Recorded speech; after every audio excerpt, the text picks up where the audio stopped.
this is Roger, thanks for dropping by. Repotting season for me is starting late. I had a bit of a tragedy, one of my cats died.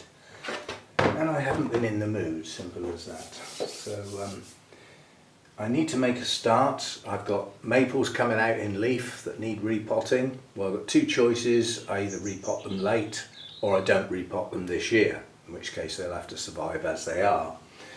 Which might end up being the case, because as I say, I'm about a month behind. And this has never been repotted, and it's in mud.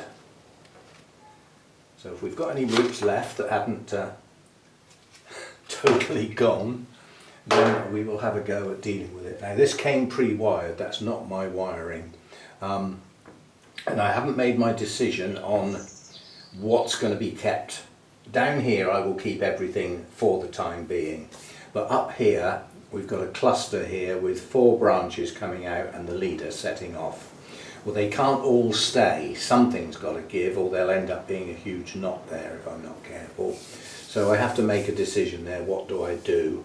Given the basic shape of this has sort of gone over and round and coming back on itself, I've got to make a decision. How much back on itself do I want? Do I want to bring this as a new leader back over the top, which might look quite nice? This probably won't, although it could be brought round. But this is the weaker of the 4. I could bring this one round. I could take them all off at bar 1, leaving a side branch, and keep this as the leader and bring this back over the top as it's a strong grower. That decision is not a now thing. What we've got to do initially is get my pot out of the way before I get it filthy and see how easy this mud comes off and see what's underneath it. It's just clay type mud. It's not very nice at all. Well, I don't think it is. But obviously we need to see what's in it. What roots have we actually got here? In fact, the fibrous roots that I'm seeing so far aren't bad. It's certainly more than enough to keep this tree going. But it's this is clay, you know, it's claggy. I can't imagine there's much air in here at all. I remember somebody once said, well, they asked me, I was looking at some trees and talking about root growth and media and stuff. The lady in question said, where do you think the roots grow? And I said, well, in the media. And she said, nope, they grow in the gaps in the media. They don't grow in it, they grow in the gaps. So what do you need in your media to accommodate the roots? You need some gaps. It was just to make the point that, you know, a claggy soil is not the best thing in the world for your roots.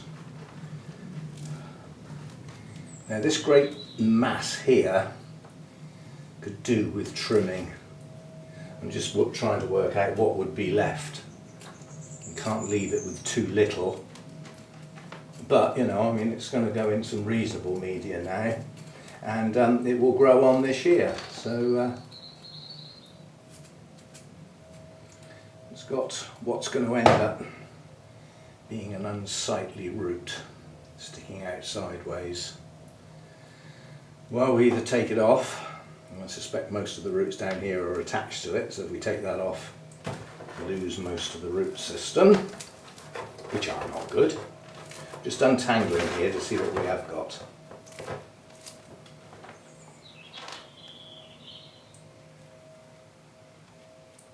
What's happened here is the root's gone round,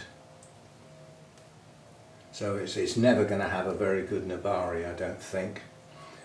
Nonetheless, it can thicken up. I mean, this is still a relatively young tree, I would say 4 years, 3 years, 4 years, something like that, so it's still got quite a bit of growing to do. Well, I'm going to take a lot of that tangle off.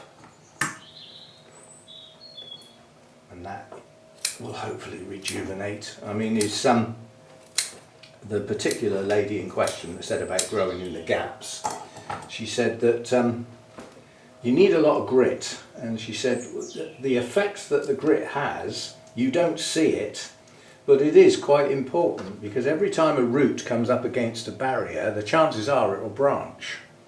So she said if you've got plenty of grit in your media, you encourage branching, because the roots have to keep stopping and going round things, and they tend to think, well, let's branch at this point then. Anyway, that's enough roots to keep that going. That's not bad. I'm not going to bother washing those roots. They're going to go straight back in the media, aren't they? But what we will do is brush all this mud to one side. I'll clear up later.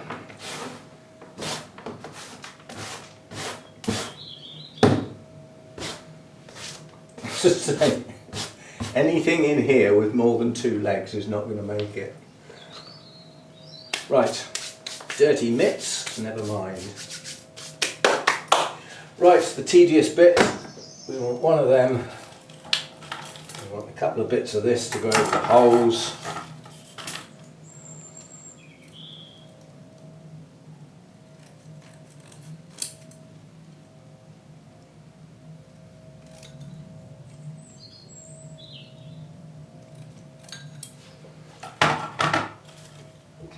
Maybe a couple of bits of wire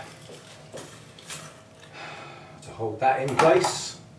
I'm always guilty of using wire that's a bit too thick really, but it keeps it in place. Now, choices, and I didn't think that there were choices until I saw somebody else make those choices. We make our butterfly, we all know how to do that. With our 2 little wings. But we get choices.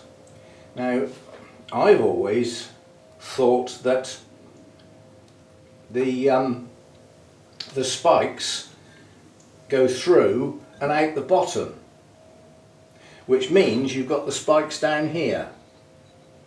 And somebody said, well, you catch your fingers on them if they're down there. If they're inside the pot, you don't. So you can do it the other way round. So you put the nice rounded edges underneath the pot. I've never done this before. And then push these up. This one's a bit short really. Probably end up being no good.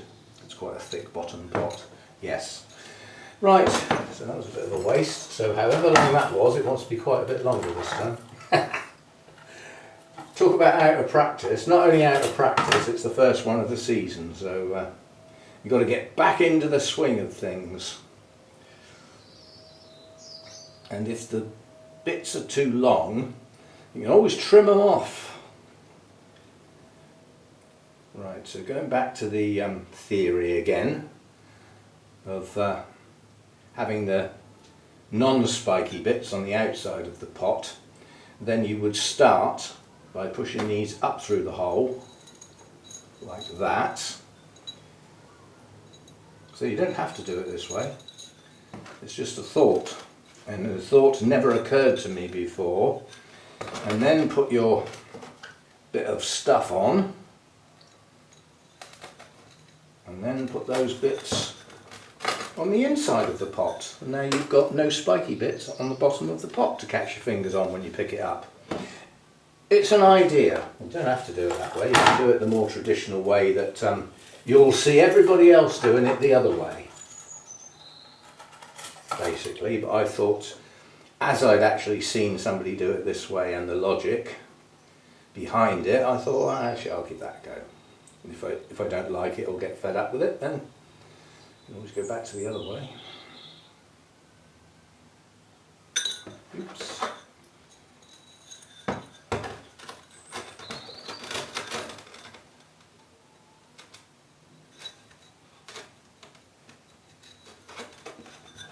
Right, so that's to stop the media falling out and to a degree stop things crawling in. But it won't stop everything crawling in, obviously. It's not fine enough. If you have it too fine, it defeats the object because it clags up and stops the drainage. That's the whole point in sort of having some holes in the bottom of the pot. Right, that's that bit done. And then the next bit is to get some wire to wire the plant in place and hold it, and that's got to be enough to come over the top, join up with the piece the other end, something like that. So we come up through there. This is quite good actually, because now I've got the loop of the little butterfly underneath becomes a point where I can poke the wire through. So I'm quite liking this idea. And another one up through here.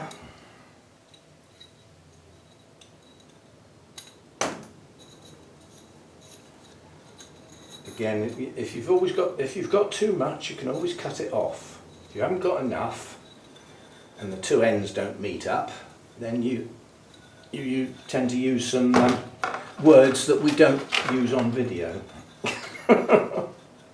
Things like, oh drat, oh goodness me, it doesn't reach. You know, words like that. Right, so that's two. Now we need another pair, because two would probably hold that. But, you know, this probably won't come out of the pot for some considerable time, so you only wire it in once. And it's going to sit there for quite a few years, I suspect, before it comes out again. It's got quite a bit of growing to do and some training to do along the way, so. Oh, can't see what I'm doing here. Come on, up you come.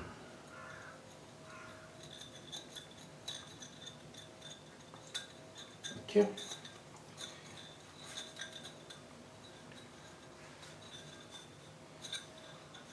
Right.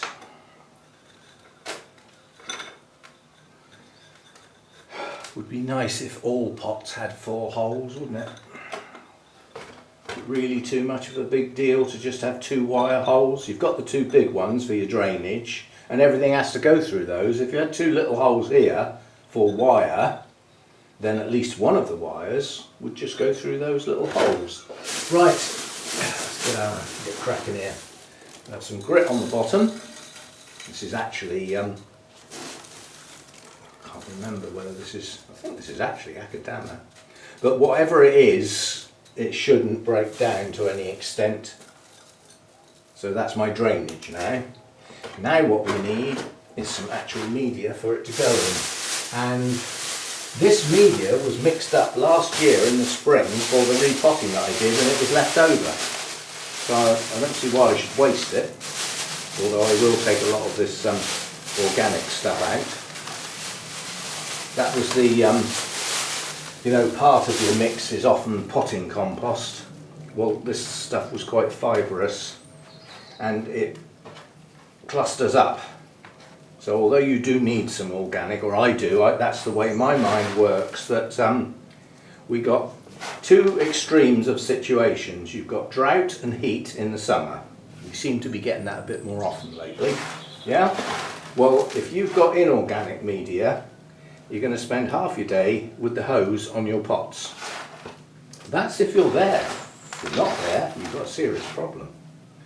So that's problem number 1. Problem number 2 in the winter is the pot staying too wet and getting all soggy. And you need a media that caters for both. So if you've got some organic media that holds some moisture, to a degree you've dealt with the heat wave. Yeah, you possibly get away with just watering in the morning and not lunchtime and evening as well.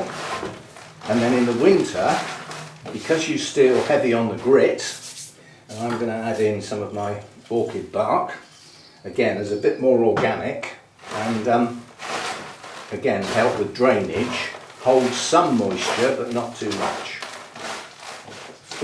Disappearing in a dust storm here.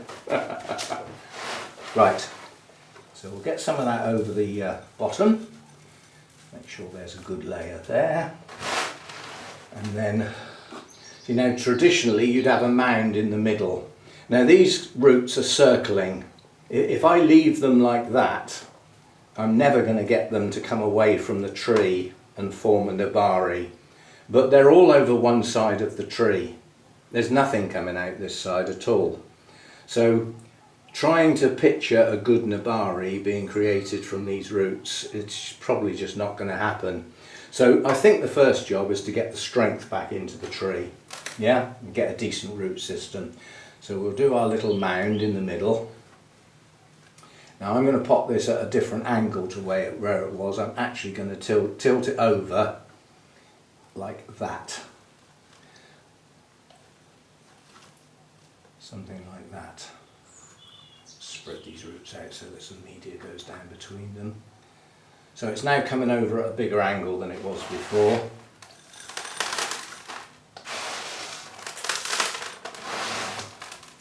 All I'm doing here is getting enough on here to go down through the gaps to give me my start.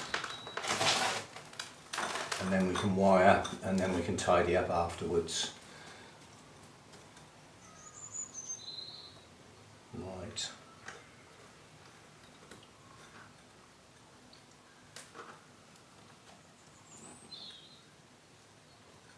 Right. There's one. Quick twist. I'm not going to pull that one tight until I've done the other one. Let me come round this side and pull that one. Quick twist. Then we can get our pliers out. Now that's tipped over quite a bit, but that wire there will pull that back upright again.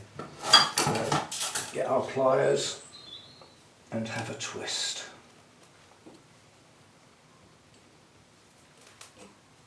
It's funny actually, I've got a small pair of pliers and a large set. Now, this large set are a bit clumsy for doing this, and the other set aren't really up to it. I need some in between. We've got small and we've got large. We think we need some medium.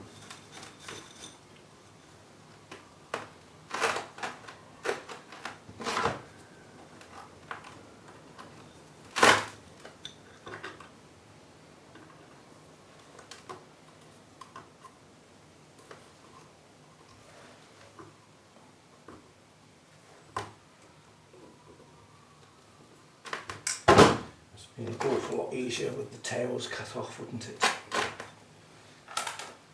How you forget, you get out of practice. And also this is the first one of the year. All these funny little things that are annoying won't be there next time, which will probably be tomorrow. I really have got to keep at this now.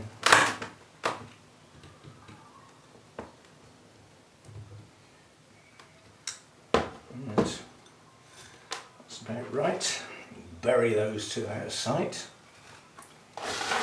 Get a bit more on. And then we get our absolutely essential tool, which is our chopstick, or whatever you want to use. It doesn't have to be a chopstick. And some people would say, well, if you're going to have a chopstick, you could at least be traditional and have a bamboo one or a ivory. No, we don't do that.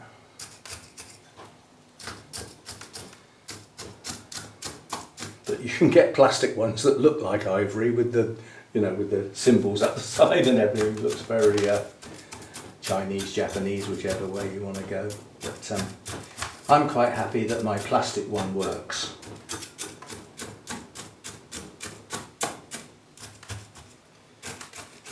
You can usually tell if you are filling in gaps because the level goes down. If you're not, because you've already done it by pouring it in like I did when I started, then it won't go down much. Now what I'm going to do now is just level off.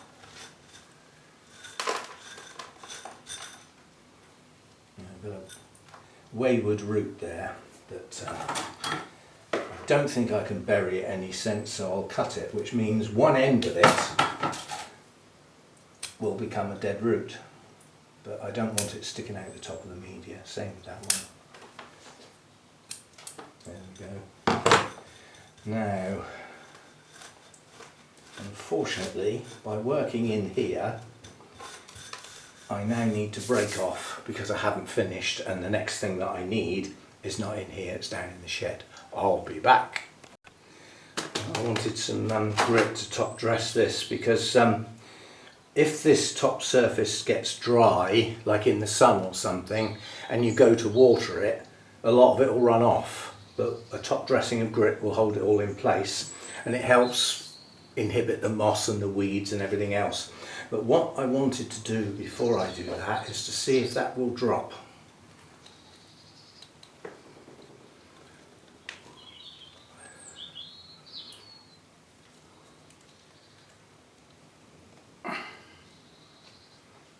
What I wanted was for this bend to be lower than this, so that it actually drops down, and then if possible compress it and bring it in tighter.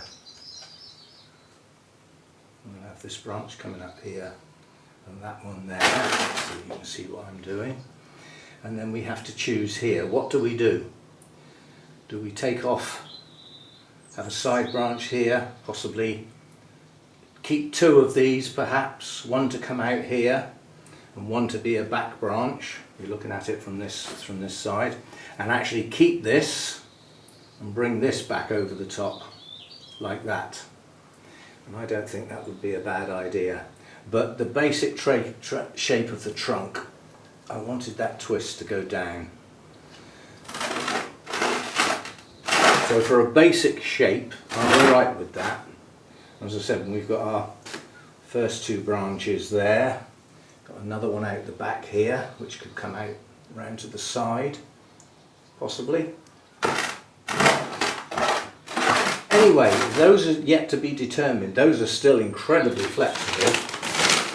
And maybe during the year they will set, if you know what I mean. They'll start getting some substance. Now this is just horticultural grit. It's heavy. And because it's heavy, it will settle on the top of the pot and hold the media in place.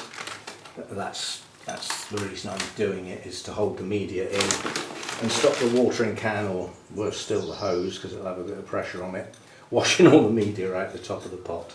It just holds it in place. And it also just finishes it off. So there we go, first repot of the season. Lots of clumsiness, lots of things not going right first time, and quite honestly from my point of view, to be expected. That's just life and stuff. I'm actually going to bring that down even lower. And that one.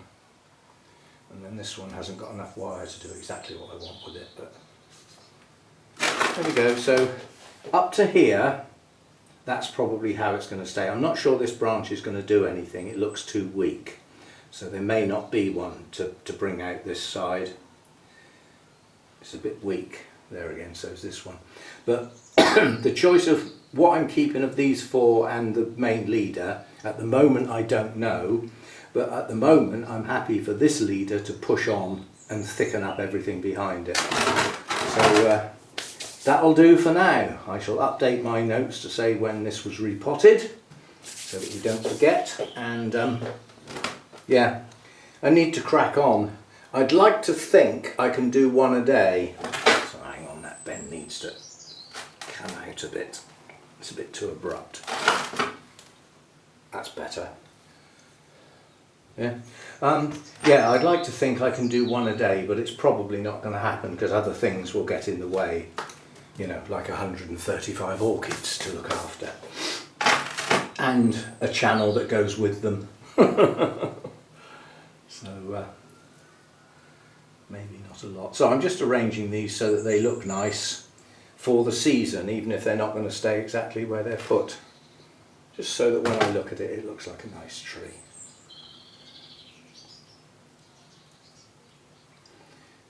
I was told once with pines, always try and make sure that the end of the branch with the buds on points upwards, points up towards the light. Right, that'll do. And I suspect the next one to do will be one of my twin sister maples. They are just breaking bud, so I've caught those in time. The one that I'm afraid I've missed is the Deshojo, the big one, and I think the leaves are too far open. Bearing in mind I've got to take a lot of the root mass off to get it in the pot that it's going to go in, because it's in a large shallow pot which doesn't suit the tree. It doesn't suit the root system. A shallow pot for a maple is not such a good idea in my book.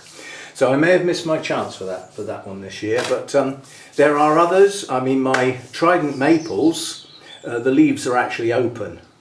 So it might end up having to stay in that horrible look-alike terracotta pot that it's in, because they may have gone too far. We shall see, but there is other stuff I can be getting on with that I've caught in time. So anyway, thanks for dropping by. See you next time.